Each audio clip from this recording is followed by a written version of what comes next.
રાજ્યપાલ આચાર્ય દેવવ્રતજીએ ભુજ તાલુકાના કોડકી ગામની શાળાના ઓરડામાં સામાન્ય સુવિધાઓ વચ્ચે રાત્રિ વિશ્રામ કર્યા બાદ વહેલી સવારે શાળાના વિદ્યાર્થીઓ, ગ્રામજનો તેમજ યુવાનો સાથે યોગાભ્યાસ કર્યો હતો.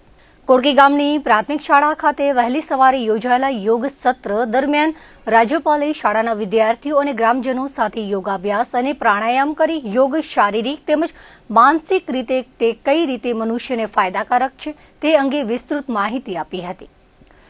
સૂક્ષ્મ વ્યાયામ કરાવતા તેમણે વધુમાં જણાવ્યું હતું કે યોગથી શરીરની લચકતા વધે છે, શરીરમાં લોહીનો સંચાર કરે છે, તેથી અનેક રોગોમાં ફાયદાકારક છે. તેમણે યોગ ઋષિ મુનિઓની દેન હોવાનું જણાવીને દોડધામ ભર્યા જીવનમાં શારીરિક બીમારી તેમજ માનસિક અશાંતિને નાથવા માટે ભારે ભરખમ જીમમાં જઈને કરાતી અંગ કસરતની સાપેક્ષે નિયમિત યોગાભ્યાસ સમગ્ર શરીરને સ્વસ્થ બનાવતા હોવાનું જણાવીને તેને દૈનિક ધોરણે કરવા પર ભાર મૂક્યો હતો. યોગ ભારતની પ્રાચીન વિરાસત છે, ત્યારે તેમણે વિદ્યાર્થીઓને વહેલી સવારે કુદરતી વાતાવરણમાં યોગ કરવાના ફાયદા જણાવતા તેને રોજ કરવા સંકલ્પબદ્ધ થવા અનુરોધ કર્યો હતો.